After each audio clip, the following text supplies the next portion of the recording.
നമസ്കാരം. മലയാളി വാർത്ത ഇൻസൈഡിലേക്ക് സ്വാഗതം. ഗോലാൻ കുന്നുകൾ തിരികെ പിടിച്ചിരിക്കും. ഇസ്രയേൽ സിറിയയിൽ കയറി കളിച്ചതിനുള്ള മറുപടിയും തന്നിരിക്കും. HTS തലവൻ ജലാനി ഇപ്പോൾ ഇസ്രയേലിനെതിരെ വലിയ രീതിയിലുള്ള വെല്ലുവിളികളാണ് നടത്തുന്നത്. ഇത്ര ധൈര്യത്തോടെ ഈ വെല്ലുവിളി നടത്താൻ ജലാനിയെ പ്രേരിപ്പിക്കുന്നത് റഷ്യയ്ക്ക് കൈ കൊടുക്കാനുള്ള നീക്കം തന്നെയാണ്. സിറിയയിൽ ബാഷർ ഭരണകൂടത്തെ അട്ടിമറിച്ച് അധികാരത്തിൽ വന്ന വിമത സംഘടനാ നേതാവ് അഹമ്മദ് ഹുസൈൻ അൽ ഷാറ, അതായത് ജലാനി, റഷ്യയുമായി വളരെ അടുത്ത ബന്ധം നിലനിർത്താൻ ആഗ്രഹിക്കുന്നതായിട്ടുള്ള റിപ്പോർട്ടുകൾ പുറത്തേക്ക് വരുന്നുണ്ട്.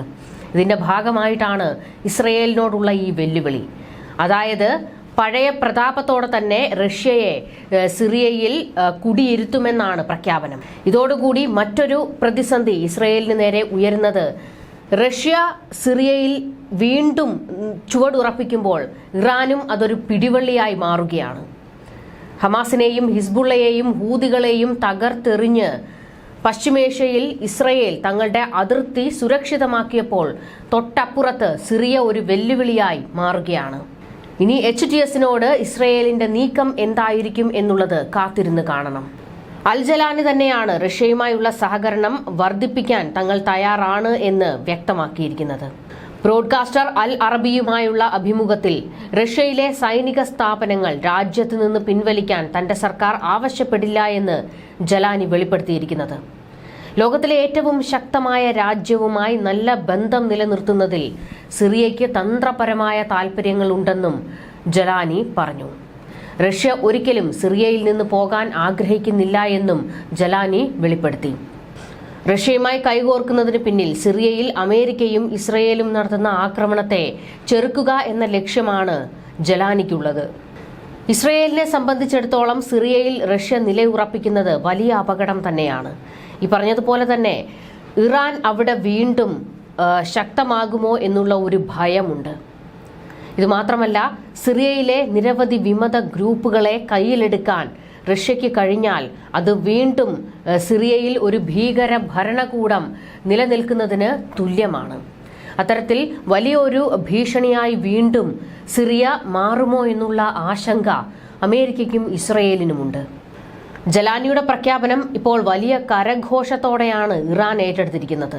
സിറിയയിൽ റഷ്യയെ നിലയുറപ്പിക്കും എന്നുള്ളത് ഇറാനെ സംബന്ധിച്ചിടത്തോളം ശുഭസൂചനയാണ്.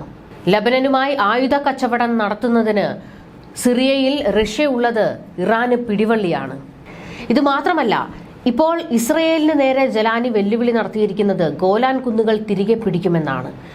ഇസ്രയേലിനെ സംബന്ധിച്ചിടത്തോളം അവരുടെ ഏറ്റവും തന്ത്രപ്രധാന മേഖലയാണ് ഗോലാൻ കുന്നുകൾ. അതുകൊണ്ട് തന്നെയാണ് ബാഷർ ഭരണകൂടത്തെ HTS അടിച്ചോടിക്കുമ്പോൾ തൊട്ടു പിന്നാലെ ഇസ്രയേൽ ഗോലാൻ കുന്നുകളിലേക്ക് കടന്നു കയറി അവിടം സുരക്ഷിതമാക്കിയത്. കാരണം ലബനനിലെ ഹിസ്ബുള്ളകൾക്ക് ഇസ്രയേലിലേക്ക് ആക്രമണം നടത്താനുള്ള ഏറ്റവും തന്ത്രമേഖലയാണ് ഗോലാൻ കുന്നുകൾ. ഗോലാൻ കുന്നുകൾ തിരികെ പിടിച്ചതിന് ശേഷം ഇസ്രയേൽ സിറിയയിൽ തങ്ങൾക്ക് അപകടമായി നിലനിന്നിരുന്ന ആയുധ കേന്ദ്രങ്ങളും രാസായുധ നിർമ്മാണശാലകളുമെല്ലാം തകർത്തെറിഞ്ഞിരുന്നു. തുടക്കത്തിൽ ഇസ്രയേൽ നടത്തിയ ആക്രമണങ്ങളെ ജലാനി എതിർത്തിരുന്നില്ല. എന്നാൽ പിന്നീട് അതിശക്തമായ ആക്രമണം ഇസ്രയേൽ നടത്തിയതോടെ ഇസ്രയേൽ ഡമാസ്കസിലേക്ക് കടന്നു കയറുമോ എന്നുള്ള ഒരു ഭീതി ഉയർന്ന ഘട്ടത്തിലാണ് ജലാനി ഇസ്രയേലിനെ വെല്ലുവിളിച്ച് രംഗത്ത് വന്നിരുന്നത്. എന്നാൽ ഇപ്പോൾ ജലാനി പ്രഖ്യാപിക്കുന്നത് റഷ്യയെ തങ്ങൾ സിറിയയിൽ നിന്ന് മാറ്റില്ല എന്നുള്ളതാണ്. ഇത് ഇസ്രയേലിനോടുള്ള ഒരു മുന്നറിയിപ്പാണ്. റഷ്യയുമായുള്ള സഖ്യം വിദേശ ശക്തികളുടെ മേധാവിത്വം സിറിയയിൽ നിന്ന് ഒഴിവാക്കാനാണെന്നാണ് പുറത്തുവരുന്ന റിപ്പോർട്ടുകൾ.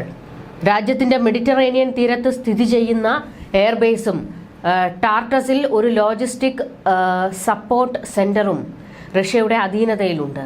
2017 റഷ്യയും സിറിയയും തമ്മിലുണ്ടാക്കിയ കരാർ പ്രകാരം 49 വർഷത്തേക്ക് റഷ്യൻ സൈന്യത്തെ സിറിയയിൽ വിന്യസിക്കാനും അധികാരമുണ്ട്.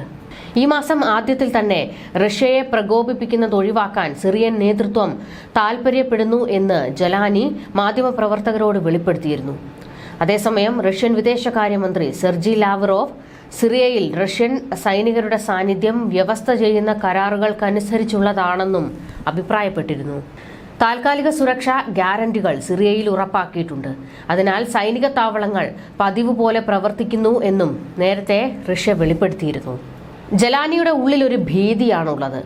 തങ്ങളെ അധികാരത്തിൽ കയറ്റുക എന്നതിനപ്പുറം മഹത്തായ പാരമ്പര്യമുള്ള സിറിയയെ പല കഷ്ണങ്ങളായി വിഭജിച്ച് തകർക്കുക എന്ന അജണ്ട ഇസ്രയേലിനും അമേരിക്കയ്ക്കും ഉണ്ടായിരുന്നു എന്നാണ് ജലാനി കണക്ക് കൂട്ടുന്നത്. ഇതുകൊണ്ടാണ്, ഈ പേടി കൊണ്ടാണ് റഷ്യൻ സൈന്യത്തെ ആശ്രയിക്കാൻ ഇപ്പോൾ HTSനെ പ്രേരിപ്പിച്ചിരിക്കുന്നത്. റഷ്യൻ സൈന്യം സിറിയ വിട്ടാൽ ഇസ്രയേൽ എളുപ്പത്തിൽ സിറിയൻ ഭരണവും പിടിക്കും എന്ന ഭീതി വിമതർക്കുണ്ട്. ഇതിനു മുന്നോടിയായാണ് ഇസ്രയേൽ സിറിയൻ മണ്ണിൽ ആക്രമണ പരമ്പര നടത്തുന്നത് എന്നാണ് HTS കരുതുന്നത്. വിമാനവേദ ആയുധങ്ങൾ, മിസൈൽ ഡിപ്പോകൾ, വ്യോമത്താവളങ്ങൾ, ആയുധ നിർമ്മാണ കേന്ദ്രങ്ങൾ എന്നിവ ഉൾപ്പെടെ സിറിയൻ സൈന്യത്തിന്റെ എല്ലാ മേഖലയും ഇസ്രയേൽ തകർത്ത് തരിപ്പണമാക്കിയിരുന്നു. ഡമാസ്കസ്, ഹോംസ്, ലതാക്കിയ തുടങ്ങിയ നഗരങ്ങളിലും കനത്ത ആക്രമണമാണ് ഇസ്രയേൽ നടത്തിയത്. സുരക്ഷയ്ക്കായാണ് സിറിയയുടെ ആയുധ ശേഖരവും കപ്പലുകളും തകർത്തത് എന്നാണ് ഇസ്രയേൽ അവകാശപ്പെടുന്നത്. ഇസ്രയേൽ നാവികസേന നടത്തിയ ആക്രമണത്തിൽ സിറിയൻ നാവികസേനയുടെ 15 കപ്പലുകൾ തകർത്തെറിഞ്ഞിരുന്നു. ഇസ്രയേൽ ഡമാസ്കസിലടക്കം ആക്രമണം നടത്തി. സൈനിക കേന്ദ്രങ്ങൾക്ക് നേരെയായിരുന്നു ഏറ്റവും കൂടുതൽ ആക്രമണം നടത്തിയത്. റഷ്യൻ സൈന്യം സിറിയ വിട്ടാൽ അടുത്ത നിമിഷം സിറിയയിലെ ഭരണം ഇസ്രയേൽ പിടിക്കും എന്ന മുന്നറിയിപ്പ് വിമത സർക്കാരിന് അവരെ പിന്തുണയ്ക്കുന്ന ഇസ്ലാമിക രാജ്യങ്ങൾ മുന്നറിയിപ്പ് കൊടുത്തിരുന്നു. ഇതുകൂടി പരിഗണിച്ചാണ് റഷ്യൻ സൈന്യം തുടരണം എന്ന ആവശ്യം വിമത സേന മുന്നോട്ട് വെച്ചതും ഇപ്പോൾ പുടിനുമായി കൈകൊടുത്തുകൊണ്ട് ജലാനി മറ്റ് നീക്കങ്ങളിലേക്ക് കടന്നിരിക്കുന്നതിന് കാരണവും.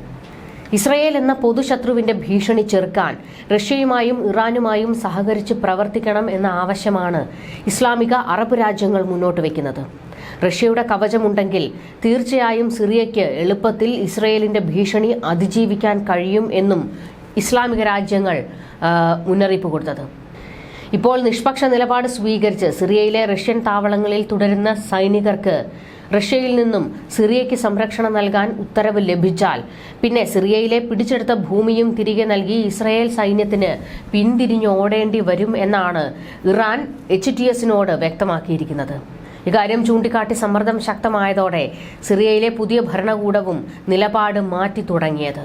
റഷ്യയുമായി സിറിയയ്ക്ക് തുടർന്നും നല്ല ബന്ധം സ്ഥാപിക്കാൻ കഴിയും എന്നാണ് HTS ഗ്രൂപ്പിന്റെ തലവൻ അബൂ ജലാനി പ്രഖ്യാപനം നടത്തിയത്.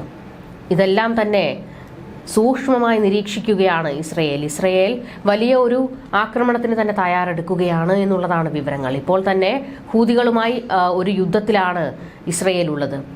സിറിയയും തങ്ങൾക്ക് ഭീഷണിയായി ഉയർന്നു വന്നാൽ അതിശക്തമായ ആക്രമണം അവിടേക്കും ഇസ്രയേൽ നടത്തും എന്നുള്ളതാണ് വിവരങ്ങൾ. ന്യൂസ് ഡെസ്ക് മലയാളി വാർത്ത ഇൻസൈഡ്.